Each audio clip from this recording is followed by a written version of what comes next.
Hi friends, എല്ലാവർക്കും one clip PSC YouTube ചാനലിലേക്ക് സ്വാഗതം.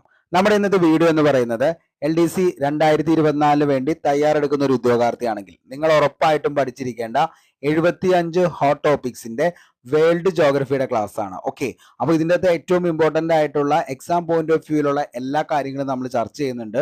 അതിൻ്റെ കൂടെ തന്നെ 2021 മുതൽ 2024 വരെ PSC എക്സാമുകളിൽ LD നിലവാരത്തിൽ ചോദിച്ച പ്രീവിയസ് ഇയർ ക്വസ്റ്റ്യൻ പേപ്പർ കൂടി നമ്മൾ ഇതിൻ്റെ അകത്ത് ഇൻക്ലൂഡഡ് ആണ്. ഇതിന്റെ സോഴ്സസ് ആയിട്ട് നമ്മൾ ഉപയോഗിക്കുന്നത് PSC ബുള്ളറ്റിൻ, അതേപോലെ SCRT NCRT, അതേപോലെ പ്രസിദ്ധമായിട്ടുള്ള നമ്മുടെ റാങ്ക് ഫയൽസ് കൂടി ഇതിൻ്റെ അകത്ത് ഇൻക്ലൂഡഡ് ആണ്. ഓക്കെ, അപ്പോൾ മൊത്തമായിട്ട് കാണാനായിട്ട് ശ്രമിക്കുക. നിങ്ങൾക്ക് വീഡിയോ ഇഷ്ടപ്പെടുകയാണെങ്കിൽ ഉറപ്പായിട്ട് ലൈക്ക് ചെയ്യുക. അതേപോലെ തന്നെ നിങ്ങളുടെ അഭിപ്രായം അത് എന്ത് തന്നെയാണെങ്കിലും താഴെ കമന്റ് ബോക്സിൽ ഒന്ന് രേഖപ്പെടുത്താനും കൂടി ശ്രമിക്കുക. ഓക്കെ, അപ്പോൾ നമുക്ക് ഇന്നത്തെ ക്ലാസ്സിലേക്ക് നേരെ പോകാം. ഫസ്റ്റ് നമ്മൾ പഠിക്കാൻ പോകുന്നത് ഭൂമിയുടെ ഘടനയെ കുറിച്ചാണ്. ഓക്കെ, ഫസ്റ്റ് ചോദ്യം നമുക്ക് നോക്കാം. അതായത് 10th ലെവൽ പ്രിലിംസ് സ്റ്റേജ് 3 2022 ചോദിച്ച ചോദ്യമാണിത്. ഭൂമിയുടെ വൻകര ഭൂവൽക്കത്തിൽ അടങ്ങിയിരിക്കുന്ന പ്രധാന ധാതുക്കൾ ഏതാണെന്നുള്ളത്. ഭൂമിയുടെ വൻകര ഭൂവൽക്കത്തിൽ അടങ്ങിയിരിക്കുന്ന പ്രധാന ധാതുക്കൾ ഏതൊക്കെയാണെന്ന് ചോദിച്ചാൽ ഏതാണ് പ്രധാന ധാതുക്കൾ എന്ന് പറയുന്നത്?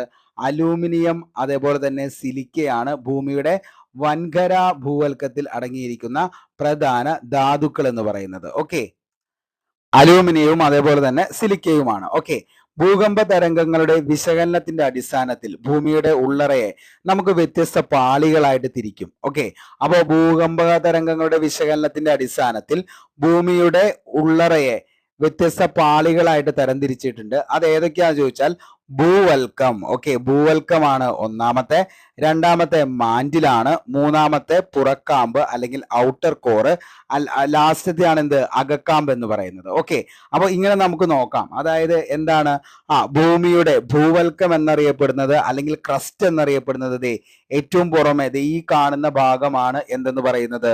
ക്രസ്റ്റ് എന്ന പേരിൽ അറിയപ്പെടുന്നത്. അതായത് ഭൂവൽക്കമാണ് ഈ ഒരെണ്ണമായിട്ട് കാണുന്നത്. ഓക്കെ, അടുത്തതാണ് മാൻഡിൽ എന്ന് പറയുന്നത്. മാൻഡിൽ എന്ന് പറയുന്ന അതിനുശേഷം വരുന്ന ഈ പറയുന്ന ഓറഞ്ച് കളറിൽ വരുന്നതാണ് മാൻഡിൽ എന്ന് പറയുന്നത്. ഓക്കെ, അടുത്ത മൂന്നാമത്തെ പാളി എന്നറിയപ്പെടുന്നതാണ് ഔട്ടർ കോർ എന്നറിയപ്പെടുന്നത്. ഔട്ടർ കോർ എന്നറിയപ്പെടുന്ന അല്ലെങ്കിൽ പുറക്കാമ്പ് എന്നറിയപ്പെടുന്നതാണ് ഈ ഭാഗം എന്ന് പറയുന്നത്. ഓക്കെ, ഇനി അടുത്തതാണ് ഇന്നർ കോർ എന്നറിയപ്പെടുന്നത്. ഏറ്റവും അകത്തേക്ക് കയറി കിടക്കുന്നതാണ് ഇന്നർ കോർ അല്ലെങ്കിൽ അകക്കാമ്പ് എന്നറിയപ്പെടുന്നത്. ഓക്കെ, അപ്പോൾ ഭൂമിയുടെ എന്താണ് നിലവിൽ നമുക്കിങ്ങനെ, അതായത് ഭൂകമ്പ തരംഗങ്ങളുടെ വിശകലനത്തിന്റെ അടിസ്ഥാനത്തിൽ ഭൂമിയുടെ ഉള്ളറയെ നമുക്ക് 4 വ്യത്യസ്ത പാളികളായിട്ട് തിരിക്കാം. അതാണ് ഇപ്പൊ നമ്മൾ പറഞ്ഞത്. 1 inner core, 2 outer core, 3 mantle, 4 crust. Okay, അപ്പോൾ പുറമേ നിന്നാണെങ്കിൽ എന്താണ്? ക്രസ്റ്റ് മുതൽ crust, mantle, outer core, inner core, അങ്ങനെ നമുക്ക് എന്ത് ചെയ്യാം? തരംതിരിക്കാവുന്നതാണ്. ഓക്കെ, ഇനി ഭൂമിയുടെ താരതമ്യേന നേർത്ത പുറംതോട് അറിയപ്പെടുന്നതാണ്. അതായത് നമ്മൾ പറഞ്ഞു ഭൂമിയുടെ താരതമ്യേന ഏറ്റവും നേർത്ത പുറംതോട്, അതായത് ഈ കാണുന്നതാണ് എന്തെന്ന് പറയുന്നത്? ക്രസ്റ്റ്, അല്ലെങ്കിൽ അതിന് പറയുന്നതാണ് എന്തെന്ന്? ഭൂവൽക്കം എന്ന പേരിൽ അറിയപ്പെടുന്നത്. ഏറ്റവും പുറമെ കാണുന്നത് ഈ കാണുന്ന ഭാഗമാണ് ക്രസ്റ്റ് എന്ന് പറയുന്നത്. ഓക്കെ, ഇനി ബാഹ്യ സിലിക്കേറ്റ് മണ്ഡലം എന്ന പേരിൽ അറിയപ്പെടുന്നതാണ് എന്ത്?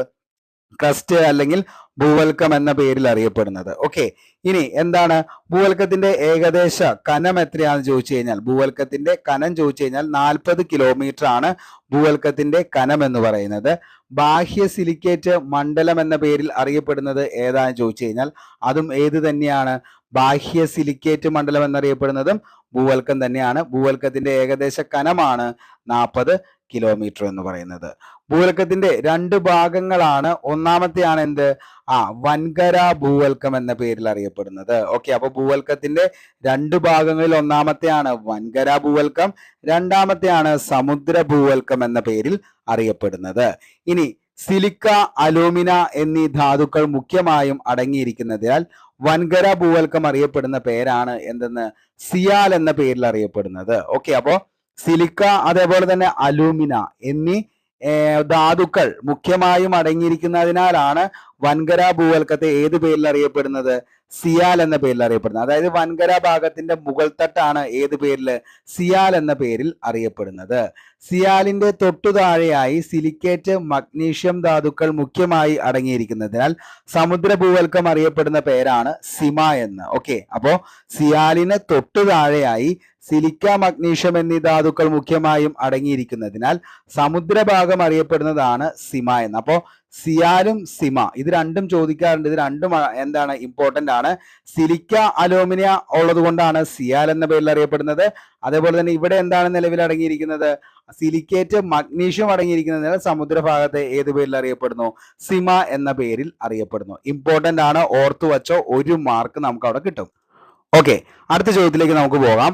ഭൂവൽക്കത്തിൽ ഏറ്റവും കൂടുതലായി കാണപ്പെടുന്ന മൂലകം ഏതാണ്? മോസ്റ്റ്ലി റിപ്പീറ്റഡ് ആണ്. ഒരു LD നിലവാരത്തിലും അതേപോലെ തന്നെ എന്താണ് LGS ഒക്കെ നിലവാരത്തിലും ഡിഗ്രി ലെവലിലൊക്കെ ബേസ് ചോദ്യമായിട്ട് ചോദിക്കുന്ന ഒരു ചോദ്യമാണ്. ഭൂവൽക്കത്തിൽ ഏറ്റവും കൂടുതലായി കാണപ്പെടുന്ന മൂലകം ഏതാന്ന് ചോദിച്ചാൽ അതാണ് ഏതെന്ന് പറയുന്നത്. ഭൂവൽക്കത്തിൽ ഏറ്റവും കൂടുതൽ കാണപ്പെടുന്നത് ഏതാ? ഓക്സിജൻ ആണ്. ഓക്കെ, അപ്പോ ഭൗമോപരിതലത്തിൽ ഏറ്റവും കൂടുതൽ കാണപ്പെടുന്ന മൂലകം ഏതാന്ന് ചോദിച്ചു കഴിഞ്ഞാൽ ഏതാണ്? ഓക്സിജൻ ആണ്. ഓക്കെ, അങ്ങനെയാണെങ്കിൽ മക്കളെ അന്തരീക്ഷത്തിൽ ഏറ്റവും കൂടുതൽ കാണപ്പെടുന്നത് ഏതാന്ന് ചോദിച്ചാൽ അന്തരീക്ഷത്തിൽ ഏറ്റവും കൂടുതൽ കാണപ്പെടുന്ന ഏതാ? നൈട്രജൻ ആണ്. ഓക്കെ, അപ്പോ അന്തരീക്ഷത്തിൽ ഏറ്റവും കൂടുതൽ കാണപ്പെടുന്ന മൂലകം ഏതാന്ന് ചോദിച്ചാൽ അത് നൈട്രജൻ ആണ്. ഭൗമോപരിതലത്തിൽ ഏറ്റവും കൂടുതലുള്ള രണ്ടാമത്തെ മൂലകം ഏതാന്ന് ചോദിച്ചാൽ അത് സിലിക്കൺ ആണ്. Okay, silicon. ഓക്കെ, അടുത്തതാണ് ഭൗമോപരിതലത്തിൽ ഏറ്റവും കൂടുതലുള്ള ലോഹം ഏതാന്ന് ചോദിച്ചാൽ അത് ഏതാണ്? അലൂമിനിയം ആണ്. ഓക്കെ, അപ്പൊ ഇത്രയും കാര്യങ്ങളൊന്ന് ഓർത്തു വെച്ചോ. ഭൗമോപരിതലത്തിൽ ഏറ്റവും കൂടുതലുള്ള ലോഹമാണ് അലൂമിനിയം. ഇനി ഭൂമിയുടെ പിണ്ഡത്തിൽ ഏറ്റവും കൂടുതലുള്ള ലോഹം ഏതാന്ന് ചോദിച്ചാൽ അത് ഇരുമ്പാണ്. ഓക്കെ, ഇനി പ്രപഞ്ചത്തിന്റെ മൊത്തം ദ്രവ്യത്തിന്റെ 3/4 ഭാഗവും അടങ്ങിയിരിക്കുന്ന മൂലകം ഏതാന്ന് ചോദിച്ചാൽ അത് ഹൈഡ്രജൻ ആണ്. ഓക്കെ, പ്രപഞ്ചത്തിലെ ഏറ്റവും കൂടുതലുള്ള രണ്ടാമത്തെ മൂലകം ഏതാന്ന് ചോദിച്ചാൽ അത് ഹീലിയം ആണ്. ഓക്കെ, അപ്പൊ ഇത് ബേസ് ചോദ്യമാണ്, ഉറപ്പായിട്ടും പഠിച്ചു വെച്ചോ. 1 മാർക്ക് നമുക്ക് ഇവിടെ കിട്ടും. ഓക്കെ, അപ്പൊ ഇതിന്റെ നമ്മളൊരു കോഡ് ഉണ്ട്, ബോഫൻ എന്ന് പറഞ്ഞൊരു കോഡ് ഓർത്ത് കഴിഞ്ഞാൽ നമ്മൾ കോഡ് ക്ലാസ്സിൽ പറഞ്ഞതാണ്. അതായത് എന്താണ്? ഭൂമിയിൽ ഏറ്റവും കൂടുതലുള്ളത് ഓക്സിജൻ ആണ്, പ്രപഞ്ചത്തിൽ ഏറ്റവും കൂടുതലുള്ളത് ഹൈഡ്രജൻ ആണ്, അന്തരീക്ഷത്തിൽ ഏറ്റവും കൂടുതലുള്ള ഏതാന്ന് ചോദിച്ചാൽ അത് നൈട്രജൻ ആണ്. സിമ്പിൾ കോഡാണ്. അപ്പൊ ഈ ഒരു കോഡ് ഓർത്ത് വെച്ച് കഴിഞ്ഞാൽ BOPHAN, ബൊഫൻ എന്ന് ഓർത്ത് വെച്ചാൽ മതി. അപ്പോ ഭൂമിയില്, പ്രപഞ്ചത്തില്, അന്തരീക്ഷത്തില് എല്ലാത്തിന്റെയും നമുക്ക് ഒറ്റയടിക്ക് തന്നെ കിട്ടും. ഓക്കെ, ഇനി നമുക്ക് നോക്കാം. അതായത് ഭൂവൽക്കത്തിന് താഴെയുള്ള കനം കൂടിയ മണ്ഡലം അറിയപ്പെടുന്നത് ഏതു പേരിലാണ്? അടുത്ത ചോദ്യമാണ്. ഭൂവൽക്കത്തിന് താഴെയുള്ള കനം കൂടിയ മണ്ഡലം അറിയപ്പെടുന്നത് ഏതു പേരിലാണ്? കനം കൂടിയ മണ്ഡലം അറിയപ്പെടുന്നത് മാൻറ്റിൽ എന്ന പേരിലാണ്. ഓക്കെ, അത് LDC ബെവ്കോ ബ്യൂറേജ് LDCക്ക് ചോദിച്ച ചോദ്യമാണിത്. നിലവില് ഭൂവൽക്കത്തിന് താഴെ ഉള്ള കനം കൂടിയ മണ്ഡലം മാൻറ്റിലാണ്. ഓക്കെ, ഭൂവൽക്കത്തിന്റെ താഴെയുള്ള കനം കൂടിയ മണ്ഡലമാണ് മാൻറ്റില്. ഭൂവൽക്കത്തിൽ താഴെ തുടങ്ങി 2900 കിലോമീറ്റർ വരെ വ്യാപിച്ചു കിടക്കുന്ന ഭാഗം ഏതാന്ന് ചോദിച്ചാൽ അതാണ് ഏതെന്ന് പറയുന്നത്? മാൻറ്റിൽ എന്ന് പറയുന്നത്. ഓക്കെ, അപ്പോൾ മാൻറ്റിൽ എന്ന് പറയുന്നത് എന്താണ്? ഭൂവൽക്ക പാളിക്ക് താഴെ തുടങ്ങി 2900 കിലോമീറ്റർ വ്യാപിച്ചു കിടക്കുന്നു. ഭൂമിയുടെ പിണ്ഡത്തിൽ ഏറ്റവും കൂടുതലുള്ള ഭാഗം ഏതാന്ന് ചോദിച്ചാൽ ഭൂമിയുടെ പിണ്ഡത്തിൽ ഏറ്റവും കൂടുതലുള്ളത് ഏതാന്ന് ചോദിച്ചാൽ ഏതാണ്? അത് മാൻറ്റിലാണ്. 83% എന്താണ്? മാൻറ്റിലാണ്. ഓക്കെ, അപ്പൊ ഭൂമിയുടെ പിണ്ഡത്തിൽ ഏറ്റവും കൂടുതലുള്ള ഭാഗം ഏതാന്ന് ചോദിച്ചാൽ മാൻറ്റിലാണ്. എത്ര ശതമാനമാണെന്ന് ചോദിച്ചു കഴിഞ്ഞാൽ 83%. സാധാരണ ഊഷ്മാവ് 2200 ഡിഗ്രി സെൽഷ്യസ് ആണ്. ഇവിടെ സാധാരണ ഊഷ്മാവ് എന്ന് പറയുന്നത് 2200 ഡിഗ്രി സെൽഷ്യസ് ആണ്. മാൻഡിലിന്റെ 2 ഭാഗങ്ങളാണ്. ഒന്നാമത്തെയാണ് ഉപരിമാൻഡൽ, രണ്ടാമത്തെ എന്ന് പറയുന്നത് അധോ മാൻഡിലാണ്. ഓക്കെ, അപ്പോ മാൻഡിലിന്റെ 2 ഭാഗങ്ങൾ ഏതൊക്കെയാണെന്ന് ചോദിച്ചാൽ ഉപരിമാൻഡിലും അതേപോലെ തന്നെ അധോ മാൻഡിലുമാണ്. ഓക്കെ, ഇനി സിലിക്കൺ സംയുക്തങ്ങൾ കൊണ്ട് നിർമ്മിതമായ ഉപരിമാൻഡിൽ ഖരാവസ്ഥയിലാണ് സ്ഥിതി ചെയ്യുന്നത്. അപ്പോ സിലിക്കൺ സംയുക്തങ്ങൾ കൊണ്ട് നിർമ്മിതമായ ഉപരിമാൻഡില് ഏതവസ്ഥയിലാണ്? ഖരാവസ്ഥയിലാണ് സ്ഥിതി ചെയ്യുന്നത്. ഇനി ഭൂവൽക്കവും അതേപോലെ തന്നെ എന്താണ് മാൻഡിലിലെ മുകളിലത്തെ ഭാഗവും ചേർന്ന് വരുന്ന പ്രദേശമാണ് ലിത്തോസ്ഫിയർ എന്ന് പറയുന്നത്. അപ്പോൾ ഭൂവൽക്കവും മാൻഡിലിന്റെ മുകളിലത്തെ ഭാഗവും ചേർന്ന് വരുന്ന പ്രദേശം അറിയപ്പെടുന്നതാണ് ലിത്തോസ്ഫിയർ എന്ന പേരിൽ അറിയപ്പെടുന്നത്. ഓക്കെ, ഭൗമോപരിതലത്തിൽ നിന്ന് പരമാവധി 200 കിലോമീറ്റർ വരെ കനത്തിലുള്ള പാളിയാണ് ശിലാമണ്ഡലം എന്ന പേരിൽ അറിയപ്പെടുന്നത്. അപ്പോൾ ഭൗമോപരിതലത്തിൽ നിന്ന് പരമാവധി 200 കിലോമീറ്റർ വരെ കനത്തിലുള്ള പാളി അറിയപ്പെടുന്നതാണ് ശിലാമണ്ഡലം എന്ന പേരിൽ അറിയപ്പെടുന്നത്. ഓക്കെ, അതേപോലെ തന്നെ നമ്മുടെ സ്ഥലമണ്ഡലം, അതേപോലെ ശിലാമണ്ഡലം, പാറക്കെട്ട് നിറഞ്ഞ മണ്ഡലം എന്നീ പേരുകളിൽ അറിയപ്പെടുന്നതാണ് ലിത്തോസ്ഫിയർ എന്നറിയപ്പെടുന്നത്. ഓക്കെ, അപ്പോൾ എന്താണ് 3 കാര്യങ്ങളാണ്, അതായത് സ്ഥലമണ്ഡലം, ശിലാമണ്ഡലം, പാറക്കെട്ട് നിറഞ്ഞ മണ്ഡലം, എന്നീ പേരുകളിലെല്ലാം അറിയപ്പെടുന്ന ഏതാന്ന് ചോദിച്ചാൽ അത് ലിത്തോസ്ഫിയർ ആണ്, ലിത്തോസ്ഫിയർ. ഓക്കെ, ഇനി ലിത്തോസ്ഫിയറിന്റെ താഴെ അർദ്ധദ്രാവകാവസ്ഥയിൽ സ്ഥിതി ചെയ്യുന്ന ഭാഗമാണ് ഏതെന്ന് പറയുന്നത് അസ്തനോസ്ഫിയർ എന്ന് പറയുന്നത്. ഈ അസ്തനോസ്ഫിയർ ഏകദേശം 400 കിലോമീറ്റർ വരെയാണ് അസ്തനോസ്ഫിയർ വ്യാപിച്ചെടുക്കുന്നത്. അതായത് ശരിക്കും പറഞ്ഞു കഴിഞ്ഞാൽ ലിത്തോസ്ഫിയറിന് താഴെയായിട്ടാണ്, അർദ്ധദ്രാവകാവസ്ഥയിലാണ് അസ്തനോസ്ഫിയർ സ്ഥിതി ചെയ്യുന്നത്. ഏകദേശം 400 കിലോമീറ്റർ വരെ ഇത് എന്ത് ചെയ്യുന്നുണ്ട്, വ്യാപിച്ചു കിടക്കുന്നുണ്ട്. ഓക്കെ, അസ്തനോസ്ഫിയറിന്റെ താഴെ വ്യാപിച്ചു കിടക്കുന്ന അധോമാന്റിൽ ഏതവസ്ഥയിലാണ് ചോദിച്ചു കഴിഞ്ഞാൽ അത് ഖരാവസ്ഥയിലാണ്. ഓക്കെ, ഇനി അതിന്റെ അതിർവരമ്പുകൾ നമുക്കൊന്ന് നോക്കാം. സിയാലിനെയും സിമേയിനെയും തമ്മിൽ വേർതിരിക്കുന്നത് ഏതാന്ന് ചോദിച്ചാൽ കോൺട്രാഡ് വിഛിന്നതയാണ്. ചിലപ്പോൾ ഇങ്ങനെയുള്ള ചോദ്യങ്ങളായിരിക്കാം അടുത്തൊരു എക്സാമിലേക്ക് വരുന്നത്. അതായത് സിയാലിനെയും സിമയെയും തമ്മിൽ വേർതിരിക്കുന്നത് ഏതാന്ന് ചോദിച്ചു കഴിഞ്ഞാൽ കോൺട്രാഡ് വിഛിന്നതയാണ്, കോൺട്രാഡ് ഡിസ്കണ്ടിന്യൂറ്റി ആണ് എന്ത് സിയാലിനെയും സിമയെയും തമ്മിൽ വേർതിരിക്കുന്നത്. ഉപരിമാൻഡിലിനെയും അധോമാൻഡിലിനെയും വേർതിരിക്കുന്നത് റെപ്പറ്റി വിഛിന്നതയാണ്, റെപ്പറ്റി ഡിസ്കണ്ടിന്യൂറ്റി ആണ്. റെപ്പറ്റി ഡിസ്കണ്ടിന്യൂറ്റി ആണ് എന്തില് ഉപരിമാൻഡിലിനെയും അധോമാൻഡിലിനെയും വേർതിരിക്കുന്നത്. ഇനി ഭൂവൽക്കത്തിനെയും മാൻഡിലിനെയും വേർതിരിക്കുന്നത് ഏതാണോ മൊഹറോവിസ്ക് വിഛിന്നതയാണ്. ഓക്കെ, മൊഹറോവിസ്ക് വിഛിന്നത. ഓക്കെ, ഇനി അകക്കാമ്പിനെയും പുറക്കാമ്പിനെയും വേർതിരിക്കുന്നത് ലേമാൻ വിഛിന്നതയാണ്. ഓക്കെ, അപ്പോൾ അകക്കാമ്പിനെയും പുറക്കാമ്പിനെയും വേർതിരിക്കുന്നത് ലേമാൻ വിഛിന്നതയാണ്. മാൻഡിലിനെയും കാമ്പിനെയും വേർതിരിക്കുന്നത് ഗുട്ടൻബർഗ് വിഛിന്നതയാണ്, ഗുട്ടൻബർഗ് വിഛിന്നതയാണ്. മാൻഡിലിനെയും കാമ്പിനെയും വേർതിരിക്കുന്നത് ഗുട്ടൻബർഗ് വിഛിന്നത. ഓക്കെ, അപ്പോൾ ഇത്രയും കാര്യങ്ങളൊന്ന് ഓർത്തു വെച്ചോ. സിയാൽ സിമയാണെങ്കിൽ കോൺട്രാഡ് വിഛിന്നത, ഉപരിമാൻഡിലിനെയും അധോമാൻഡിലിനെയും വേർതിരിക്കുന്നത് റെപ്പറ്റി വിഛിന്നത, ഭൂവൽക്കത്തിനെയും മാൻഡിലിനെയും വേർതിരിക്കുന്നത് മൊഹറോവിസ്ക്. ഓക്കെ, മൊഹറോവിസ്ക് വിഛിന്നത. ഇനി അകക്കാമ്പിനെയും പുറക്കാമ്പിനെയും വേർതിരിക്കുന്നത് ലേമാൻ വിഛിന്നത, മാൻഡിലിനെയും കാമ്പിനെയും വേർതിരിക്കുന്നത് ഗുട്ടൻബർഗ് വിഛിന്നത. അങ്ങനെയാണ് നിലവിൽ വരുന്നത്. ഓക്കെ, നമുക്ക് അടുത്ത ചോദ്യത്തിലേക്ക് പോവാം. നിഫെ എന്ന പേരിൽ അറിയപ്പെടുന്ന ഭൂമിയുടെ പാളി ഏതാണ്? നിഫെ എന്ന പേരിൽ അറിയപ്പെടുന്ന ഭൂമിയുടെ പാളി ഏതാണ്? ഇത് CPO മെയിൻസിന് 2022 ചോദിച്ച ചോദ്യമാണ്. നിഫെ എന്ന പേരിൽ അറിയപ്പെടുന്ന ഭൂമിയുടെ പാളി ഏതാണ്? അകക്കാമ്പാണ് നിഫെ എന്ന പേരിൽ അറിയപ്പെടുന്നത്. നിഫെ എന്ന പേരിൽ അറിയപ്പെടുന്നത് അകക്കാമ്പാണ്. മാൻഡിലിന്റെ താഴെയായി കാണപ്പെടുന്ന ഭൗമ അന്തർഭാഗമാണ് ഏതെന്ന് പറയുന്നത് കാമ്പ് എന്ന് പറയുന്നത്. അപ്പോൾ മാൻഡിലിന്റെ താഴെയായി കാണപ്പെടുന്ന ഭൗമാന്തർഭാഗമാണ് കാമ്പ് എന്ന് പറയുന്നത്. ഭൂമിയുടെ കേന്ദ്രഭാഗം എന്നറിയപ്പെടുന്നതാണ് എന്ത്? കാമ്പ് എന്നറിയപ്പെടുന്നത്. ഇനി മാൻഡിലിന്റെ താഴെയായി തുടങ്ങി 2900 കിലോമീറ്റർ മുതൽ 6371 കിലോമീറ്റർ വരെയാണ് ഇത് എന്ത് വ്യാപിച്ചിരിക്കുന്നത്. ഓക്കെ, അപ്പോൾ കാമ്പിനെ 2 ഭാഗങ്ങളായിട്ടാണ് തിരിച്ചിരിക്കുന്നത്. ഒന്നാമത്തെ ആണ് അകക്കാമ്പ്, പിന്നെ ഉള്ളതാണ് പുറക്കാമ്പ്. ഓക്കെ, അപ്പോൾ ഈ ഭൂമിയുടെ കാമ്പിനെ നമുക്ക് എത്രയായിട്ട് തരംതിരിക്കാം? 2ആയിട്ട് തരംതിരിക്കാം. ഒന്നാമത്തെ അകക്കാമ്പും രണ്ടാമത്തെ എന്ന് പറയുന്നതാണ് പുറക്കാമ്പ് എന്ന് പറയുന്നത്. പുറക്കാമ്പിലെ പദാർത്ഥങ്ങൾ ഉരുകിയ അവസ്ഥയിലാണ് കാണപ്പെടുന്നത്. ഓക്കെ, അപ്പോൾ എന്താണ് പുറക്കാമ്പിലെ പദാർത്ഥങ്ങൾ ഉരുകിയ അവസ്ഥയിലാണ്, എന്നാൽ അകക്കാമ്പിലെ ഉയർന്ന മർദ്ദം ഖരാവസ്ഥയിലുമാണ്. ഓക്കെ, അപ്പോൾ എങ്ങനെയാണ് നിലവിലെ ഈ പറയുന്ന കാമ്പിന്റെ പുറക്കാമ്പിന്റെ പദാർത്ഥങ്ങൾ ഉരുകിയ അവസ്ഥയിലാണ്, എന്നാൽ അകക്കാമ്പ് ഉയർന്ന മർദ്ദം മൂലം ഖരാവസ്ഥയിലുമാണ് സ്ഥിതി ചെയ്യുന്നത്. ഓക്കെ, കാമ്പിന്റെ തുടക്കഭാഗത്ത് 5 ഗ്രാം ഘടന സെന്റിമീറ്റർ ആണ് അതിന്റെ സാന്ദ്രത എന്ന് പറയുന്നത്. അപ്പോൾ കാമ്പിന്റെ തുടക്കഭാഗത്ത് 5 ഗ്രാം ഘന സെന്റിമീറ്റർ ആണ് അവിടുത്തെ എന്തെന്ന് പറയുന്നത് സാന്ദ്രത എന്ന് പറയുന്നത്. ഓക്കെ, ഇനി അകക്കാമ്പിലെ ഏകദേശം ഊഷ്മാവ് എത്രയാണ് എന്ന് ചോദിച്ചു കഴിഞ്ഞാൽ അകക്കാമ്പിലെ ഊഷ്മാവ് എന്ന് പറയുന്നത് 2600 ഡിഗ്രി സെൽഷ്യസ് ആണ് അകക്കാമ്പിലെ ഏകദേശ ഊഷ്മാവ് എന്ന് പറയുന്നത്. ഓക്കെ, ഇനി അകക്കാമ്പിലെ നിക്കലും ഇരുമ്പും കൊണ്ടാണ് നിർമ്മിതമായിരിക്കുന്നത്. അപ്പോൾ അകക്കാമ്പ് നിക്കലും ഇരുമ്പും കൊണ്ടാണ് നിർമ്മിതമായത്.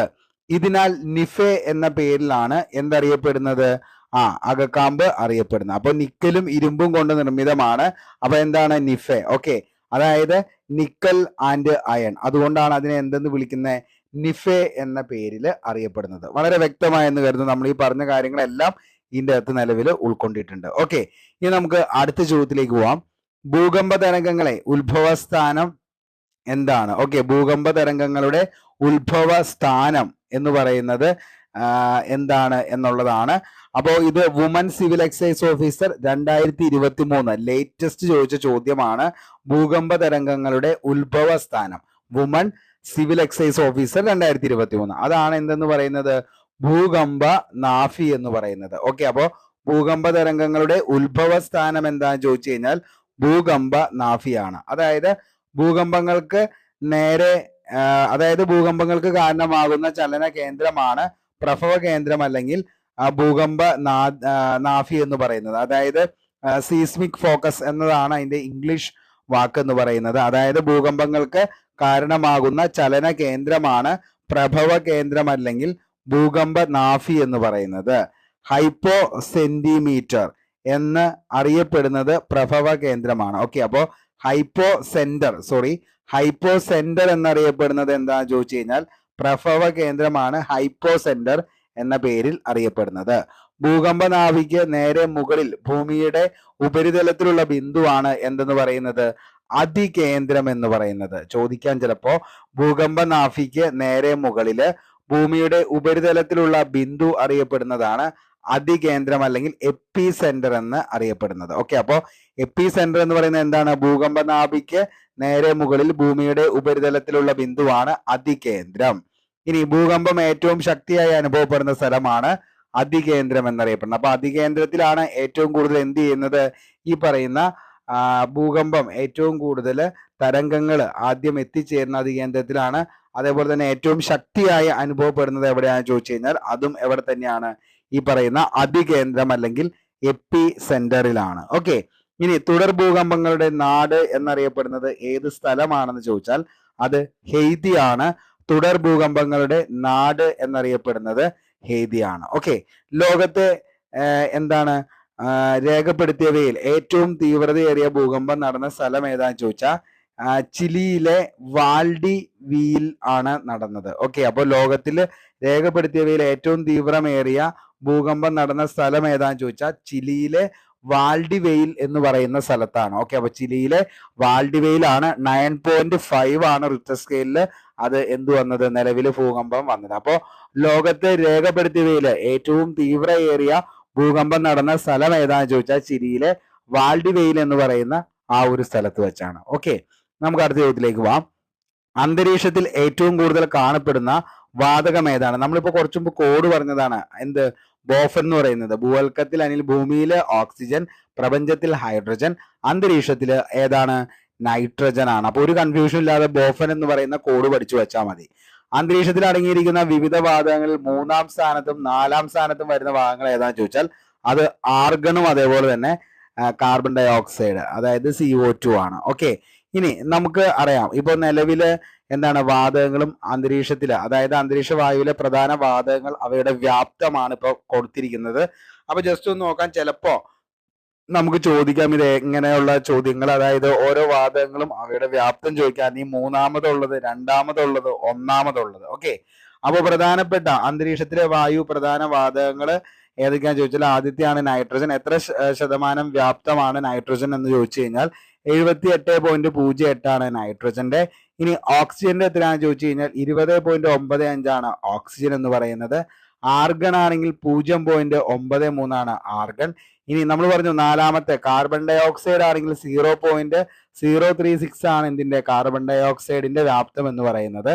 അടുത്തതാണ് ഓസോൺ എന്ന് പറയുന്നത് O3 0.01 ആണ്. നിയോണിന്റെ ആണെങ്കിൽ Ne 0.002 ആണ്. ഹീലിയത്തിന്റെ എത്രയാണെന്ന് ചോദിച്ചാൽ 0.0005 ആണ്. 0005 ആണ് ഹീലിയം എന്ന് പറയുന്നത്. ക്രിപ്റ്റോന്റെ ആണെങ്കിൽ 0.001 ആണ് ക്രിപ്റ്റോന്റെ. ഹൈഡ്രജന്റെ ആണെങ്കിൽ 0.00005 അതായത് 0.0005 ആണ് ഹൈഡ്രജൻ എന്ന് പറയുന്നത്. ഓക്കെ, അപ്പൊ ഇത്രയും കാര്യം ഓർത്ത് വെച്ചോ. ഏറ്റവും കൂടുതൽ നൈട്രജൻ ആണ്. നൈട്രജന്റെ എത്രയാണെന്നുള്ളതെന്ന് ഓർത്ത് വെച്ചോ.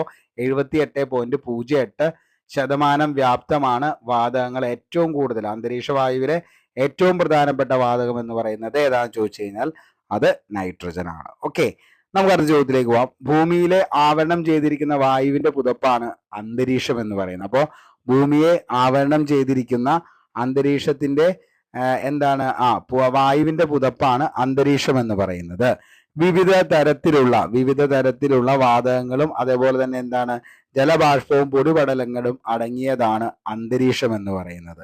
ഓക്കെ, ഇനി അന്തരീക്ഷത്തിൽ അടങ്ങിയിരിക്കുന്ന വാതകങ്ങളിൽ 99% ഉൾക്കൊള്ളുന്നത് നൈട്രജനും ഓക്സിജനുമാണ്. ഓക്കെ, ഭൂമിയിലെ ജീവൻ നിലനിൽക്കുന്നതിന് കാരണമായ വാതകം ഏതാന്ന് ചോദിച്ചാൽ അത് ഓക്സിജൻ ആണ്. ഓക്കെ, അങ്ങനെയാണെങ്കിൽ മക്കളെ നമ്മുടെ ഇന്നത്തെ ചോദ്യം എന്ന് പറയുന്നത് ഓക്സിജൻ കണ്ടുപിടിച്ചത് ആരാണ് എന്നുള്ളത് നിങ്ങൾ താഴെ കമന്റ് ബോക്സിൽ ഒന്ന് രേഖപ്പെടുത്തുക. അപ്പോൾ ഇന്നത്തെ നമ്മുടെ ഹോട്ട് ക്വസ്റ്റ്യൻ എന്ന് പറയുന്നതും എന്താണ് അതായത് ഓക്സിജൻ എന്ന് പറയുന്നത് കണ്ടുപിടിച്ചത് ആരാന്നുള്ളതാണ്.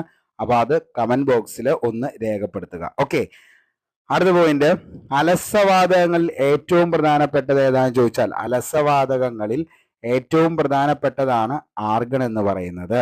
കാലാവസ്ഥയെ സ്വാധീനിക്കുന്ന പ്രധാന വാതകമാണ് കാർബൺ ഡൈ ഓക്സൈഡ്. ഓക്കെ, സൗര വികിരണത്തിന് സുതാര്യവും ഭൗമ വികിരണത്തിന് അതാര്യവുമായ വാതകം ഏതാണെന്ന് ചോദിച്ചാൽ അതും ഏത് തന്നെയാണ്?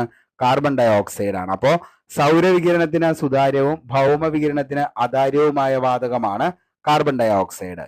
എയറോസോളുകൾ എന്നറിയപ്പെടുന്നത് എന്താണെന്ന് ചോദിച്ചാൽ എയറോസോളുകൾ എന്നറിയപ്പെടുന്നത് പൊടിപടലങ്ങളെയാണ് നമ്മൾ എയറോസോളുകൾ എന്ന് അറിയപ്പെടുന്നത്. ഘനീകരണ മർദ്ദം എന്ന് വിശേഷിപ്പിക്കുന്ന അന്തരീക്ഷ ഘടകമാണ് എന്തെന്ന് പറയുന്നത്? പൊടിപടലം എന്ന് പറയുന്നത്. അപ്പോൾ ഘനീകരണ മർമ്മം എന്നറിയപ്പെടുന്ന അല്ലെങ്കിൽ വിശേഷിപ്പിക്കപ്പെടുന്ന അന്തരീക്ഷ ഘടകം ഏതാന്ന് ചോദിച്ചാൽ അത് പൊടിപടലമാണ്. മേഘരൂപീകരണത്തിന് സഹായിക്കുന്നതിനാലാണ് ഇങ്ങനെ അറിയപ്പെടുന്നത്. ഓക്കെ, ഇനി ഭൂമിയോട് ചേർന്ന് അന്തരീക്ഷ ഭാഗങ്ങളിൽ വളരെ ഉയർന്ന അളവിൽ അടങ്ങിയിരിക്കുന്ന ഒരു ഘടകമാണ് ജല തന്മാത്രകൾ എന്ന് പറയുന്നത്. ഓക്കെ, അപ്പോൾ ഭൂമിയോട് ചേർന്ന് അന്തരീക്ഷ ഭാഗങ്ങളിൽ വളരെ ഉയർന്ന അളവിൽ അടങ്ങിയിരിക്കുന്ന ഘടകം ഏതാന്ന് ചോദിച്ചു കഴിഞ്ഞാൽ അതാണ് ഏതെന്ന് പറയുന്നത്? നമ്മുടെ ജല തന്മാത്രകൾ എന്ന് പറയുന്നത്. ഓക്കെ, ഇനി ട്രോപ്പോസ്ഫിയറിൽ ഏറ്റവും കൂടുതൽ കാണപ്പെടുന്ന വാതകം ഏതാണ്? ചോദിച്ചേക്കണ ചോദ്യമാണ് ട്രോപ്പോസ്ഫിയറിൽ. അത് വുമൺ പോലീസ് കോൺസ്റ്റബിൾ 2023 ചോദിച്ച ചോദ്യമാണ്.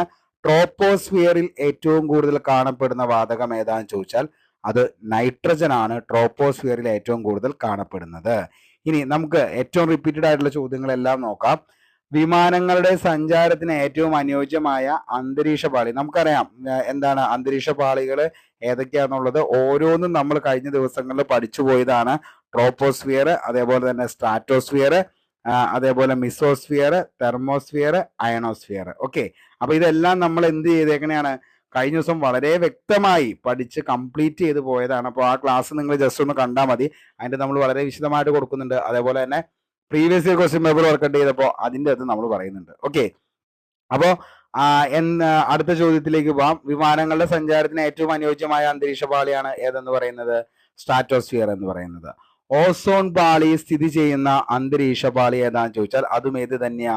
സ്ട്രാറ്റോസ്ഫിയർ ആണ്. ഇനി ഉൽക്കാവർഷ പ്രദേശം എന്നറിയപ്പെടുന്ന അന്തരീക്ഷ പാളി ഏതാ ചോദിച്ചാൽ അത് മിസോസ്ഫിയർ ആണ്. ഉൽക്കാവർഷ പ്രദേശം എന്നറിയപ്പെടുന്ന അന്തരീക്ഷ പാളിയാണ് മിസോസ്ഫിയർ. ദീർഘദൂര റേഡിയോ പ്രക്ഷോഭണത്തിന് സാധ്യമാകുന്ന അന്തരീക്ഷ പാളിയാണ് അയണോസ്ഫിയർ എന്ന് പറയുന്നത്. ഇമ്പോർട്ടന്റ് ആണോ? ഇതെല്ലാം നിങ്ങൾ പ്രീവിയസ് ഇയർ വർക്കൗട്ട് ചെയ്യുന്ന ഉദ്യോഗാർത്ഥിയാണ്, നിങ്ങൾക്ക് ഉറപ്പായിട്ട് നിങ്ങൾക്ക് ഇതിന്റെ എല്ലാം കിട്ടുന്നതായിരിക്കും. അപ്പോൾ ദീർഘദൂര റേഡിയോ പ്രക്ഷേപണത്തിന് സാധ്യമാകുന്ന അന്തരീക്ഷ പാളിയാണ് അയണോസ്ഫിയർ. ഓക്കെ, അപ്പോൾ നമുക്ക് ഈ അന്തരീക്ഷ പാളികൾ ഓരോന്നും ഒന്ന് ഓടിച്ചു നോക്കാം. അതായത് ട്രോപ്പോസ്ഫിയർ, അതായത് അന്തരീക്ഷത്തിൽ ഉയർന്ന തലത്തിലേക്ക് പോകും തോറും വാതകങ്ങളുടെ അനുപാത വ്യത്യാസം കണ്ടുവരുന്നു. അന്തരീക്ഷത്തിലെ ഏറ്റവും താഴ്ന്ന പാളിയാണ് ഏതെന്ന് പറയുന്നത്? നമ്മുടെ ട്രോപ്പോസ്ഫിയർ എന്ന് പറയുന്നത്. ഭൗമോപരിതലത്തിൽ നിന്നും ശരാശരി 13 കിലോമീറ്റർ ആണ് ഇതിന്റെ ഉയരം എന്ന് പറയുന്നത്. അന്തരീക്ഷത്തിലെ പ്രധാന വാതകങ്ങളാണ് nitrogen, oxygen, argon, carbon dioxide. Okay, ഇനി ഭൂമിയുടെ പ്രതലത്തോട് ഏറ്റവും ചേർന്നുള്ള പാളി ഏതാന്ന് ചോദിച്ചാൽ അതാണ് ട്രോപ്പോസ്ഫിയർ. ധ്രുവപ്രദേശത്ത് 8 കിലോമീറ്റർ വരെയും ഭൂമധ്യരേഖാ പ്രദേശത്ത് 18 കിലോമീറ്റർ വരെയും വ്യാപിച്ചു കിടക്കുന്ന അന്തരീക്ഷ പാളി. ദൈനംദിന കാലാവസ്ഥാ വ്യതിയാനത്തിന് കാരണമാകുന്ന മണ്ഡലം. ഭൗമ അന്തരീക്ഷത്തിന്റെ പിണ്ഡത്തിന്റെ 80% എവിടെയാണെന്ന് ചോദിച്ചു കഴിഞ്ഞാൽ ട്രോപ്പോസ്ഫിയർ. അതേപോലെ നാം അധിവസിക്കുന്ന ജൈവമണ്ഡലം സ്ഥിതി ചെയ്യുന്ന അന്തരീക്ഷപാളി. മാനവരാശിയുടെ ഭവനം എന്നറിയപ്പെടുന്ന അന്തരീക്ഷപാളി. സാന്ദ്രതയോടുകൂടിയ അന്തരീക്ഷപാളി. മേഘ രൂപീകരണം, മഴ, മഞ്ഞ്, കാറ്റ്, ഇടിമിന്നൽ തുടങ്ങിയ അന്തരീക്ഷ പ്രതിഭാസങ്ങൾ സംഭവിക്കുന്ന അന്തരീക്ഷ മണ്ഡലം. ഓക്കെ, അപ്പൊ അത്രയും കാര്യങ്ങൾ എന്ത് ചെയ്യുക, ഒന്ന് ഓർത്ത് വെച്ചേക്കുക. രണ്ടാമത് സ്ട്രാറ്റോസ്ഫിയർ. ട്രോപ്പോപാസിന് മുകളിലായി 20 മുതൽ 50 കിലോമീറ്റർ വരെ വ്യാപിച്ചു കിടക്കുന്ന അന്തരീക്ഷ മണ്ഡലമാണ് സ്ട്രാറ്റോസ്ഫിയർ. സ്ട്രാറ്റോസ്ഫിയറിന്റെ താഴ്ന്ന വിധാനങ്ങളിൽ ഉയരം കൂടുന്നതനുസരിച്ച് താപനിലയിൽ മാറ്റം അനുഭവപ്പെടുന്നില്ല. ഈ മേഖല അറിയപ്പെടുന്നതാണ് സമതാപ മേഖല എന്ന പേരിൽ അറിയപ്പെടുന്നു. ഓസോൺ പാളി സ്ഥിതി ചെയ്യുന്ന ഭൗമാന്തരീക്ഷ ഭാഗം സ്ട്രാറ്റോസ്ഫിയർ. സ്ട്രാറ്റോസ്ഫിയർ ഉയരം കൂടുന്തോറും ഊഷ്മാവ് ക്രമരഹിതമായി കൂടുന്നു. ധ്രുവീയ സ്ട്രാറ്റോസ്ഫിയറിൽ കാണപ്പെടുന്ന മേഘങ്ങളാണ് നാക്രിയസ് മേഘങ്ങൾ എന്ന് പറയുന്നത്. സ്ട്രാറ്റോസ്ഫിയറിനും മിസോസ്ഫിയറിനും വേർതിരിക്കുന്നത് സ്ട്രോപ്പോപാസ് ആണ്.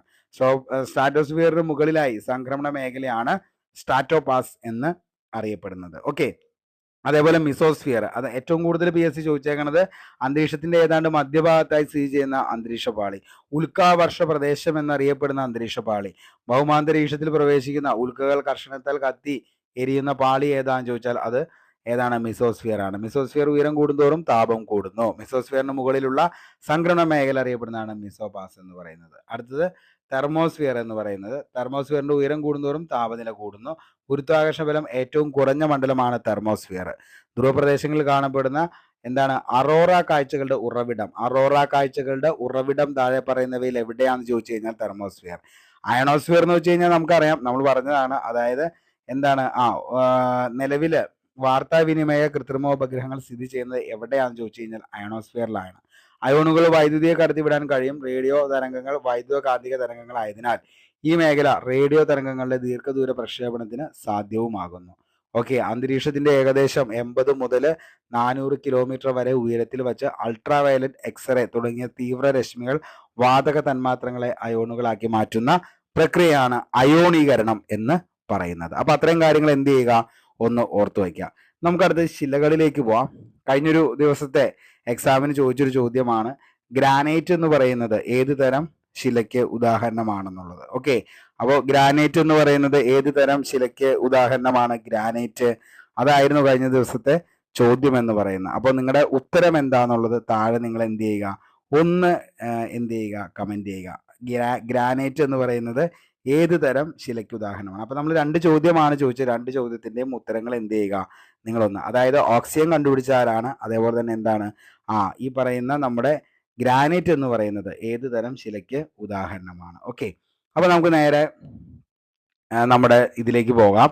ആഗ്നേയ ശിലയ്ക്ക് ഉദാഹരണം ഏതാന്ന് ചോദിച്ചു കഴിഞ്ഞാൽ ആഗ്നേയ ശിലയ്ക്ക് ഉദാഹരണം ഏതാന്ന് ചോദിച്ചാൽ സിവിൽ എക്സൈസ് ഓഫീസർ 2022 ചോദിച്ച ചോദ്യമായിരുന്നു. അതിന്റെ ഉത്തരം ഏതാന്ന് ചോദിച്ചാൽ എന്താണ്? ബസാൾട്ട് ആണ്. അതായത് ഭൗമാന്തർ ഭാഗത്തെ മാഗ്മയോ ഉപരിതലത്തിലെ ലാവയോ തണുത്തുറഞ്ഞുണ്ടാകുന്ന ശിലകളാണ് എന്തെന്ന് പറയുന്നത്? ആഗ്നേയ ശിലകൾ എന്ന് പറയുന്നത്. അപ്പോൾ ഭൗമാന്തർ ഭാഗത്ത് മാഗ്മയോ ഉപരിതലത്തിൽ എത്തുന്ന ലാവയോ തണുത്തുറഞ്ഞുണ്ടാകുന്ന ശിലകളാണ് എന്തെന്ന് പറയുന്നത്? ആഗ്നേയ ശിലകൾ എന്ന് പറയുന്നത്. ആഗ്നേയ ശിലകളെ നമുക്ക് 2 ആയിട്ട് തരംതിരിക്കാം. ഓക്കെ, അപ്പോൾ ആഗ്നേയ ശിലകളെ നമുക്ക് എത്രയായിട്ട് തരംതിരിക്കാം? 2 ആയിട്ട്. ഒന്നാമത്തെയാണ് ബാഹ്യജാത ശിലകൾ എന്ന് പറയുന്നത്. അതായത് എക്സ്ട്രൂസീവ് ഇഗ്നീഷ്യസ് റോക്ക് എന്നതാണ് ബാഹ്യജാത ശിലകൾ. രണ്ടാമത്തെയാണ് അന്തർവേദ ശിലകൾ, അതായത് ഇൻസ്ട്രക്സീവ് ഇഗ്നീഷ്യസ് ലോക്ക് എന്ന് പറയുന്നത്. ഓക്കെ, അതായത് പ്രാഥമിക ശില, അതേപോലെ തന്നെ അടിസ്ഥാന ശില, അഗ്നിപർവ്വത ശില എന്നിങ്ങനെ അറിയപ്പെടുന്നത് താഴെ പറയുന്നവയിൽ ഏതാന്ന് ചോദിച്ചാൽ അത് എന്താണ്? ആഗ്നേയ ശില അല്ലെങ്കിൽ ഇഗ്നീഷ്യസ് റോക്കാണ്. പ്രാഥമിക ശില, പിതൃശില, അടിസ്ഥാന ശില, അതേപോലെ അഗ്നിപർവ്വത ജന്യശിലകൾ എന്നറിയപ്പെടുന്നത് ആഗ്നേയ ശിലകൾ. ശിലകളുടെ മാതാവ് എന്ന് വിശേഷിപ്പിക്കപ്പെടുന്ന ശില. ഫോസിലുകളില്ലാത്ത ശിലകൾ ഏതാന്ന് ചോദിച്ചാൽ അതും ഏത് തന്നെയാണ്? ഈ പറയുന്ന നമ്മുടെ ആഗ്നേയ ശിലയാണ്. ലോഹ അയിരുകളുടെ മുഖ്യ ഉറവിടം എന്ന് പറയുന്നത് ഏത് ശിലയാ? ആഗ്നേയ ശിലയാണ്. ഓക്കെ, നമ്മൾ പറഞ്ഞു അതായത് ആഗ്നേയ ശിലകളെ 2 ആയിട്ട് തരംതിരിക്കാം, ബാഹ്യജാത ശിലകൾ എന്നും അന്തർവേദ ശിലകൾ എന്നും. ഇതിൻ്റെ അകത്ത് ബാഹ്യജാത ശിലകൾ അതായത് ഉപരിതലത്തിൽ വെച്ച് ലാവ തണുത്തുറഞ്ഞുണ്ടാകുന്നതാണ് ബാഹ്യജാത ശിലകൾ എന്ന് പറയുന്നത്. അപ്പോൾ ഉപരിതലത്തിൽ വെച്ച് എന്താണ്? ലാവ തണുത്തുറഞ്ഞുണ്ടാകുന്നതാണ് ബാഹ്യജാത ശിലകൾ. ഉപരിതലത്തെ ലാവ പെട്ടെന്ന് തണുക്കുന്നതിനാൽ ചെറുപരലുകളായാണ് ഇത് രൂപപ്പെടുന്നത്. ബസാൾട്ട്, അതേപോലെ തന്നെ റിയോലൈറ്റ്, ആൻറ്റിസൈറ്റ് ഇതൊക്കെ ബാഹ്യജാത ശിലകൾക്ക് ഉദാഹരണമാണ്. ഓക്കെ, അതേപോലെ നമ്മൾ പറഞ്ഞു എന്താണ് അന്തർവേദ ശിലകൾ എന്ന് പറയുന്നത്. അതായത് ഭൗമാന്തർഭാഗത്ത് മാഗ്മ തണുത്തുറഞ്ഞുണ്ടാകുന്നതാണ് അന്തർവേദ ശിലകൾ. ഭൗമാന്തർഭാഗത്ത് മാഗ്മ സാവധാനത്തിൽ തണുക്കുന്നു, അതിനാൽ വളരെ വലിയ പരലുകളാണ് രൂപപ്പെടുന്നത്. അങ്ങനെ ഉണ്ടാകുന്ന ശിലയാണ് എന്തെന്ന് പറയുന്നത്? ഗ്രാനൈറ്റ്, അതേപോലെ തന്നെ ഗ്യാബ്രോ ഡോളറൈറ്റ്. ഓക്കെ, അപ്പൊ ഇതൊക്കെ എന്താണ്? ആഗ്നേയശിലകൾ തന്നെയാണ്. ആഗ്നേയശിലകളിലെ രണ്ട് ഭാഗങ്ങളാണ് നമ്മൾ പറഞ്ഞത്, ബാഹ്യജാത ശിലകളും അതേപോലെ തന്നെ അന്തർവേദ ശിലകളും. അപ്പോൾ ആഗ്നേയശിലകളിൽ തന്നെ അന്തർവേദ ശിലകളിൽ പെട്ടതാണ് എന്തെന്ന് പറയുന്നത്? ഗ്രാനൈറ്റും അതേപോലെ തന്നെ ഗ്യാബ്രോ ഡോളറൈറ്റ്. ഓക്കെ, ഇനി എന്താണ്? ആഗ്നേയശിലകളില് ബാഹ്യജാത ശിലകളിൽ പെട്ടതാണ് ഏതെന്ന് പറയുന്നത്? ബസാൾട്ട്, റിയോ ലൈറ്റ്, അതേപോലെ ആന്റി സൈറ്റ് എന്ന് പറയുന്നത്. ഓക്കെ, നമുക്ക് അടുത്ത ചോദ്യത്തിലേക്ക് പോവാം. ഭൗമോപരിതലത്തിൽ ഏറ്റവും കൂടുതൽ കാണപ്പെടുന്ന ശിലകൾ ഏതാണ്? ഓക്കെ, ഭൗമോപരിതലത്തിൽ ഏറ്റവും കൂടുതൽ കാണപ്പെടുന്ന ശിലകൾ ഏതാണ്? അവസാദ ശിലകളാണ്. ഇത് പോലീസ് കോൺസ്റ്റബിൾ IRBക്ക് ചോദിച്ച ചോദ്യമാണ്. ഇന്ത്യ റിസർവ് ബറ്റാലിയൻ 2023 ചോദിച്ച ചോദ്യമാണ്. ഭൗമോപരിതലത്തിൽ ഏറ്റവും കൂടുതൽ കാണപ്പെടുന്ന ശില ഏതാണെന്ന് ചോദിച്ചാൽ അത് അവസാദ ശിലകളാണ്. ഓക്കെ, അവസാദ ശിലകൾ. അപരദന സഹായികളുടെ പ്രവർത്തന ഫലമായി അവസാദങ്ങൾ അടിഞ്ഞുകൂടി ഉണ്ടാകുന്ന ശിലകളാണ് ഏതെന്ന് പറയുന്നത്? അവസാദ ശിലകൾ. ഓക്കെ, ശിലകൾ ഭൗമോപരിതലത്തിലെ വിവിധ ആപേക്ഷ അപരദന പ്രവർത്തനങ്ങൾക്ക് വിധേയമായി പൊട്ടിപ്പൊളിഞ്ഞ് ചെറിയ തരികളായി എന്ത് ചെയ്യുന്നു? മാറ്റപ്പെടുന്നു. ഓക്കെ, അതേപോലെ തന്നെ ഈ ശിലകൾ വിവിധ ബാഹ്യശക്തികൾ വഹിച്ചു കൊണ്ടുപോയി എന്ത് ചെയ്യാണ്? വഹിച്ചു കൊണ്ടുപോയി നിക്ഷേപിക്കുകയും ഇവ തിങ്ങിച്ചേർന്ന് ശിലകളായി രൂപപ്പെടുകയും ചെയ്യുന്നു. ഈ പ്രക്രിയയാണ് ദൃഢീകരണം എന്ന് പറയപ്പെടുന്നത്, അതായത് ലിത്തിഫിക്കേഷൻ എന്നറിയപ്പെടുന്നു. ഓക്കെ, അപ്പോൾ അതായത് ശിലകള് വിവിധ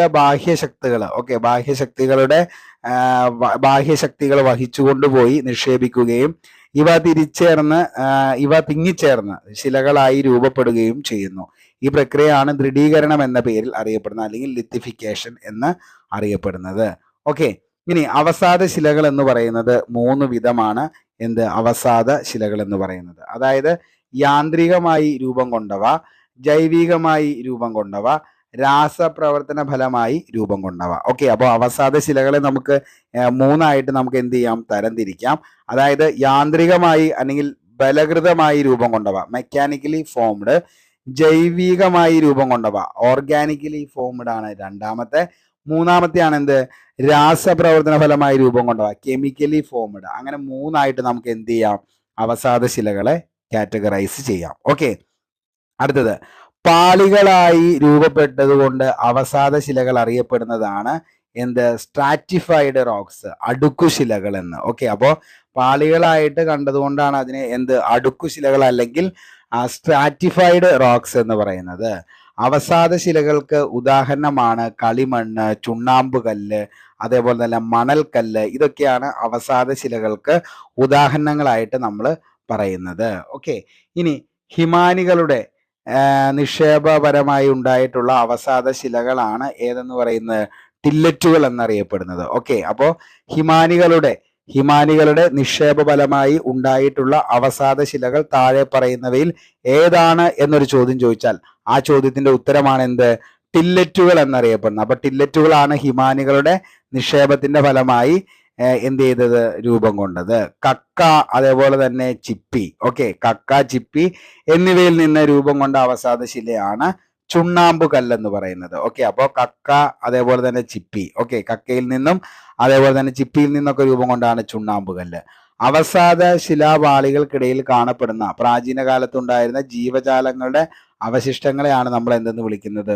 ഫോസിലുകൾ എന്ന് വിളിക്കുന്നത്. അപ്പോൾ അവസാദ ശിലാപാളികൾക്കിടയിൽ കാണപ്പെടുന്ന പ്രാചീന കാലത്തുണ്ടായിരുന്ന ജീവജാലങ്ങളുടെ അവശിഷ്ടങ്ങൾ അറിയപ്പെടുന്ന പേരാണ് ഫോസിലുകൾ എന്ന് അറിയപ്പെടുന്നത്. ഒരു അവസാദ ശിലയ്ക്ക് ഉദാഹരണം ഏതാന്ന് ചോദിച്ചു കഴിഞ്ഞാൽ അതാണ് എന്തെന്ന് പറയുന്നത്? ചുണ്ണാമ്പ് കല്ല് എന്ന് പറയുന്നത് അവസാദ ശിലയ്ക്ക് ഉദാഹരണമാണ്. അപ്പോൾ നമ്മൾ അവസാദ ശിലകൾ നമുക്ക് നോക്കാം. അതായത് ബലകൃതമായി രൂപപ്പെട്ടവ മണൽക്കല്ല്, അതേപോലെ തന്നെ കൺഗ്ലോമറ്റേറ്റ്, ചുണ്ണാമ്പുകല്ല്, ഷെയില്. ഓക്കെ, ഇതാണ് ബലകൃതമായി രൂപപ്പെട്ടവ. ജൈവികമായി രൂപപ്പെട്ടവയാണ് ഗിസറൈറ്റ്, ചോക്ക്, ചുണ്ണാമ്പുകല്ല്, കൽക്കരി. ഇതൊക്കെ ജൈവികമായി രൂപപ്പെട്ടവയാണ് ഗിസറൈറ്റ്, ചോക്ക്, ചുണ്ണാമ്പുകല്ല്, കൽക്കരി. ഇനി രാശീയമായി രൂപപ്പെട്ടവ നമ്മൾ പറഞ്ഞു കെമിക്കലി ഫോംഡ്, അതാണ് എന്ത് ഈ പറയുന്ന ചെർട്ട്, ചുണ്ണാമ്പുകല്ല്, ഹാലൈറ്റ്, പൊട്ടാഷ്. ഓക്കെ, അപ്പോൾ ചെർട്ട്, ചുണ്ണാമ്പുകല്ല്, ഹാലൈറ്റ്, പൊട്ടാഷ് ആണ് രാശീയമായി രൂപപ്പെട്ടവ. ഓക്കെ, കൺഫ്യൂസിങ് എപ്പോഴും ഉണ്ടാക്കുന്നതാണ്. ഫോസിലുകൾ കാണപ്പെടുന്ന ശിലകൾ താഴെ പറയുന്നവയിൽ ഏതാന്ന് ചോദിച്ചാൽ അതാണ് ഏതെന്ന് പറയുന്നത് അവസാദ ശിലകൾ എന്നറിയപ്പെടുന്നത്. അപ്പോൾ ഫോസിലുകൾ കാണപ്പെടുന്ന ശിലകളാണ് അവസാദ ശില, ഫോസിലുകൾ ഇല്ലാത്ത ശിലകളാണ് ആഗ്നേയ ശില എന്നറിയപ്പെടുന്നത്. അപ്പോൾ ഫോസിലുകൾ ഇല്ലാത്ത ശിലകളാണ് ആഗ്നേയ ശിലകൾ എന്ന് അറിയപ്പെടുന്നത്. ലോക മണ്ണ് ദിനമായി ആചരിക്കുന്നത് എന്താ ചോദിച്ചാൽ ഡിസംബർ 5 ലോക മണ്ണ് ദിനം. ഡിസംബർ 5 ലോക മണ്ണ് ദിനം എന്നാണ് ഡിസംബർ 5. ഓക്കെ, അതേപോലെ തന്നെ നമുക്കറിയാം ആരോഗ്യകരമായ മണ്ണിന്റെ പ്രാധാന്യത്തിൽ ശ്രദ്ധ കേന്ദ്രീകരിക്കുന്നതും മണ്ണ് വിഭവങ്ങളുടെ സുസ്ഥിര പരിപാലനത്തിനുമായി എല്ലാ വർഷവും ഡിസംബർ 5 എന്തായിട്ട് ആചരിക്കുന്നു? ലോക മണ്ണ് ദിനമായിട്ട് ആചരിക്കുന്നു. ഡിസംബർ മാസത്തിലെ പ്രധാന ദിവസങ്ങൾ ഏതൊക്കെയാണെന്ന് ചോദിച്ചാൽ ഡിസംബർ 5 എന്തെന്ന് പറയുന്നത് മണ്ണ് ദിനം അല്ലെങ്കിൽ സാമ്പത്തിക സാമൂഹിക വികസന സന്നദ്ധ ദിനം. അതേപോലെ തന്നെ ഡിസംബർ 10 എന്തെന്ന് പറയുന്നത് മനുഷ്യാവകാശ ദിനം. ഡിസംബർ 11 പർവ്വത ദിനം. ഡിസംബർ 20 ഐക്യദാർഢ്യ ദിനം. ഡിസംബർ 27 പകർച്ചവ്യാധി തയ്യാറെടുപ്പ് ദിനം. ഓക്കെ, 2021 ലോക മണ്ണ് ദിനത്തിന്റെ പ്രമേയം എന്തായിരുന്നു ചോദിക്കാട്ടോ, ഇമ്പോർട്ടന്റ് ആണ്. 2021 ലോക മണ്ണ് ദിനത്തിന്റെ പ്രമേയം എന്താണെന്ന് ചോദിച്ചാൽ മണ്ണിന്റെ ലവണീകരണം തടയുക, മണ്ണിന്റെ ഉൽപാദനക്ഷമത വർദ്ധിപ്പിക്കുക, അല്ലെങ്കിൽ മണ്ണറിഞ്ഞ് വിത്തിട്ടാൽ കിണ്ണം നിറയെ ചോറുണ്ണാം, ഓരോ ജീവനും പ്രധാനമാണ് എന്നതുപോലെ ഓരോ തരി മണ്ണും അമൂല്യമാണ്. ഇവയൊന്നുമല്ല. ഫീമെയിൽ അസിസ്റ്റന്റ് പ്രസിഡന്റ് ഓഫീസർ 2023 ചോദിച്ച ചോദ്യമാണ്. 2021 ലോക മണ്ണ് ദിനത്തിന്റെ പ്രമേയം എന്താണെന്നുള്ളത്. അപ്പോൾ മണ്ണ് ദിനത്തിന്റെ പ്രമേയം എന്താണെന്നൊക്കെ ഉള്ളത് ഒന്ന് പഠിച്ചിട്ട് പോക്കോ, ഇമ്പോർട്ടന്റ് ആണ്, ഉറപ്പായിട്ടും ചോദിക്കാം. ഓക്കെ, അപ്പൊ എന്താണ് 2021 മണ്ണ് ദിനത്തിന്റെ പ്രമേയം എന്താ ചോദിച്ചാൽ മണ്ണിന്റെ ലവണീകരണം തടയൂ, മണ്ണിന്റെ ഉൽപാദനക്ഷമത വർദ്ധിപ്പിക്കൂ. 2022 soil where food begins. 2023 soil and water is source of life. തണ്ണീർത്തട ദിനം എന്നാന്ന് ചോദിച്ചാൽ ഫെബ്രുവരി 2. കാലാവസ്ഥാ ദിനം എന്നാന്ന് ചോദിച്ചാൽ മാർച്ച് 23. ഭൗമദിനം എന്നാന്ന് ചോദിച്ചു കഴിഞ്ഞാൽ അതെന്താണ്? ഏപ്രിൽ 22. ഭൗമദിനം എന്ന് പറയുന്നത് ഏപ്രിൽ 22. അപ്പൊ അതിൻ്റെ നമ്മൾ ഒരു കാര്യം കൂടി പറഞ്ഞു, കായാന്തരിക ശിലകളെ കുറിച്ച് നമ്മൾ ഒന്ന് ജസ്റ്റ് ഒന്ന് നോക്കാം. അതായത് മാർബിൾ എന്ന് പറയുന്ന ശിലയ്ക്ക് ഉദാഹരണം ഏതാണെന്ന് ചോദിച്ചാൽ കായാന്തര ശിലയിൽപ്പെട്ടതാണ് മാർബിൾ എന്ന് പറയുന്നത്. അതായത് ഉയർന്ന മർദ്ദത്തിലും ഊഷ്മാവിലും ആഗ്നേയ ശിലകളുടെയോ അവസാദ ശിലകളുടെയോ അടിസ്ഥാന രൂപത്തിലും സ്വഭാവത്തിലും രാസപരമായി മാറ്റമുണ്ടായി രൂപം കൊള്ളുന്ന ശിലകളെയാണ് നമ്മൾ കായാന്തരിത ശിലകൾ എന്ന് പറയുന്നത്. അപ്പോൾ ഉയർന്ന മർദ്ദത്തിലും ഊഷ്മാവിലും ആഗ്നേയ ശിലകളെയോ അവസാദ ശിലകളെയോ അടിസ്ഥാന രൂപത്തിലും സ്വഭാവത്തിലും രാസപരമായി മാറ്റമുണ്ടായി രൂപം കൊള്ളുന്ന ശിലകളാണ് കായാന്തരിത ശിലകൾ. ടെക്ടോണിക് പ്രക്രിയ, മാഗ്മയുമുള്ള സമ്പർക്കം, അടിത്തട്ടിലെ ശിലകൾക്ക് മുകളിൽ നിന്നുള്ള ശക്തമായ സമ്പർക്കം എന്നിവ മൂലവും കായാന്തരീകരണം എന്ത് ചെയ്യാം? സംഭവിക്കാം. ഓക്കെ, അപ്പോൾ എങ്ങനെയാണ്? ഓക്കെ, അപ്പൊ കായാന്തരിത ശിലകൾ എന്ന് പറയുന്നത് ഉയർന്ന മർദ്ദത്തിലും ഊഷ്മാവിലും ഈ പറയുന്ന ഏത് ശിലകളെയാണ് നമ്മൾ നിലവിൽ ഉയർന്ന മർദ്ദത്തിലും ഊഷ്മാവിലും ആഗ്നേയ ശിലകളെയോ അവസാദ ശിലകളെയോ എന്ത് ചെയ്യണം? ശിലകളുടെയോ അടിസ്ഥാന രൂപത്തിലും സ്വഭാവത്തിലും രാസപരമായി മാറ്റമുണ്ടായി രൂപം കൊള്ളുന്നതാണ് ഈ പറയുന്ന കായാന്തരിക ശിലകൾ എന്ന് പറയുന്നത്. അതേപോലെ തന്നെ നമ്മൾ പറഞ്ഞു എന്താണ്? ടെക്ടോണിക് പ്രക്രിയ, മാഗ്മയുമായുള്ള സമ്പർക്കം, അടിത്തട്ടിലെ ശിലകൾക്ക് മുകളിൽ നിന്നുള്ള ശക്തമായ സമ്പർക്കം എന്നിവ മൂലവും കായാന്തരീകരണം എന്ത് ചെയ്യാം? സംഭവിക്കാം. ഓക്കെ, ഇനി നമുക്കറിയാം എന്താണ് ശിലകൾ എന്ന് പറയുന്നത്. നമ്മുടെ ഈ പറയുന്ന ശിലകൾ എന്ന് പറയുന്നത് പദാർത്ഥങ്ങൾ പരലീകരണത്തിനും പുനഃസംഘടനത്തിനും വിധേയമാകുന്ന പ്രക്രിയക്ക് പറയുന്നതാണ് കായാന്തരീകരണം അല്ലെങ്കിൽ മെറ്റഫോറിസം എന്ന് പറയുന്നത്. ഓക്കെ, അപ്പോൾ ശിലകൾ എന്ന് പറയുന്നത് പദാർത്ഥങ്ങൾ പരലീകരണത്തിനും അതേപോലെ പുനഃസംഘടനത്തിനും വിധേയമാകുന്ന പ്രക്രിയയാണ് കായാന്തരീകരണം അല്ലെങ്കിൽ മെറ്റഫോറിസം എന്ന് പറയുന്നത്. കായാന്തരീകരണം എന്ന് പറയുന്നത് 2 തരത്തിലാണ് നിലവിൽ നടക്കുന്നത്. ഒന്ന് ബലതന്ത്ര കായാന്തരീകരണം, ഒന്ന് താപീയ കായാന്തരീകരണം. ഓക്കെ, അപ്പോൾ കായാന്തരീകരണം എന്ന് പറയുന്നത് 2 തരത്തിലാണെന്നുള്ളത്. ഒന്ന് ബലതന്ത്ര കായാന്തരീകരണം, രണ്ടാമത്തെ താപീയ കായാന്തരീകരണം. ഓക്കെ, ഇനി നമുക്കറിയാം സാരമായ രാസമാറ്റങ്ങൾ സംഭവിക്കാതെ ശിലകളിൽ അടങ്ങിയിട്ടുള്ള തനത് ധാതുക്കൾ പൊട്ടിയും ഞെരിഞ്ഞും പുനരൂപീകരിക്കുന്ന പ്രക്രിയയാണ് ബലതന്ത്ര കായാന്തരീകരണം എന്ന് പറയുന്നത്. ഓക്കെ, ഇനി അതാണ് ബലതന്ത്ര കായാന്തരീകരണം. ഇനി എന്താണ് താപീയ കായാന്തരീകരണം എന്ന് ചോദിച്ചു കഴിഞ്ഞാൽ പദാർത്ഥങ്ങൾക്ക് രാസപരമായി രൂപമാറ്റം സംഭവിക്കുകയും അതേപോലെ തന്നെ ശിലകളിലെ പരലുകൾ പുനഃക്രമീകരിക്കപ്പെടുകയും ചെയ്യുന്ന പ്രക്രിയയ്ക്ക് പറയുന്ന പേരാണ് എന്ത്? ഈ പറയുന്ന താപീയ കായാന്തരീകരണം എന്ന പേരിൽ അറിയപ്പെടുന്നത്. ഇനി കായാന്തരീകരണ പ്രക്രിയയിൽ ശിലകളിൽ അടങ്ങിയിരിക്കുന്ന ധാതുക്കൾ പാളികളായിട്ട് ആണ് ക്രമീകരിക്കപ്പെടുന്നത്. ഓക്കെ, അപ്പോൾ കായാന്തരിക പ്രക്രിയയിൽ ശിലകളിൽ അടങ്ങിയിരിക്കുന്ന ധാതുക്കൾ എന്താണ്? പാളികളായിട്ടാണ് ക്രമീകരിക്കപ്പെടുന്നത്. അതായത് അടരുകൾ അതേപോലെ തന്നെ രേഖീകരണം എന്നീ രണ്ടായിട്ടാണ് കാണപ്പെടുന്നത്. ഓക്കെ, അപ്പോൾ ആ കാര്യം എന്ത് ചെയ്യുക? ഒന്ന് ഓർത്തു വച്ചേക്കുക. ഓക്കെ, ഇനി നമ്മൾ എന്താണ് ഇത് പറഞ്ഞിരുന്നു? ഫോസിലുകൾ കാണപ്പെടുന്ന ശില, അവസാദ ശില. ഫോസിലുകൾ ഇല്ലാത്ത ശിലകൾ ഏതാണെന്ന് ചോദിച്ചാൽ അതാണ് ആഗ്നേയശില എന്ന് പറയുന്നത്. ലോക മണ്ണ് ദിനമായി ആചരിക്കുന്നത് ഡിസംബർ 5 ലോക മണ്ണ് ദിനം ഡിസംബർ 5. അതേപോലെ തന്നെ എന്താണ് നമ്മൾ തീമുകൾ പറഞ്ഞു ഏതൊക്കെയാണ് ഉള്ളത് 2021, 2022, അതേപോലെ തന്നെ 2023 മണ്ണ് ദിനത്തിന്റെ പ്രമേയം എന്താണെന്ന് നമ്മൾ പറഞ്ഞു. 21 മണ്ണിന്റെ ലവണീകരണം തടയൂ, മണ്ണിന്റെ ഉൽപാദനക്ഷമത വർദ്ധിപ്പിക്കൂ. 2022 ആണെങ്കിൽ soil where food begins. 2023 soil and water is source of life. തണ്ണീർത്തട ദിനം എന്ന് പറയുന്നത് എന്നാന്ന് ചോദിച്ചു കഴിഞ്ഞാൽ ഫെബ്രുവരി 2. കാലാവസ്ഥ ദിനം ചോദിക്കാറുണ്ട്, മാർച്ച് 23. ഭൗമദിനം ചോദിച്ചു കഴിഞ്ഞാൽ ഏപ്രിൽ 22. അപ്പോൾ ഇത്രയും കാര്യങ്ങളാണ് നമുക്ക് പഠിക്കാനുള്ളത് ഈ ഒരു ടോപ്പിക്സിൽ. ബാക്കിയുള്ള കാര്യങ്ങൾ കൂടി നമുക്ക് അടുത്ത ദിവസത്തേക്ക് ചെയ്യാം. നിങ്ങൾക്ക് ഈ വീഡിയോ ഇഷ്ടപ്പെടുകയാണെങ്കിൽ ഉറപ്പായിട്ടും ലൈക്ക് ചെയ്യുക. നിങ്ങളുടെ അഭിപ്രായം അത് എന്ത് തന്നെയാണെങ്കിലും താഴെ കമൻറ്റ് ബോക്സിൽ ഒന്ന് രേഖപ്പെടുത്തുക. ഇനിയും നമ്മുടെ ചാനൽ സബ്സ്ക്രൈബ് ചെയ്യാത്തവരാണ് കണ്ടുകൊണ്ടിരിക്കുന്നതെങ്കിൽ ഉറപ്പായിട്ടും സബ് ചെയ്യുക. അതേപോലെ തന്നെ നമ്മുടെ ടെലഗ്രാം ഫാമിലിയിൽ കൂടി ജോയിൻ ചെയ്യുക. അപ്പോൾ പുതിയൊരു വീഡിയോയുമായി നമുക്ക് വീണ്ടും കണ്ടുമുട്ടാം. അതുവരത്തേക്കും short break. Signing off, Arun Kombanadan. Thank U.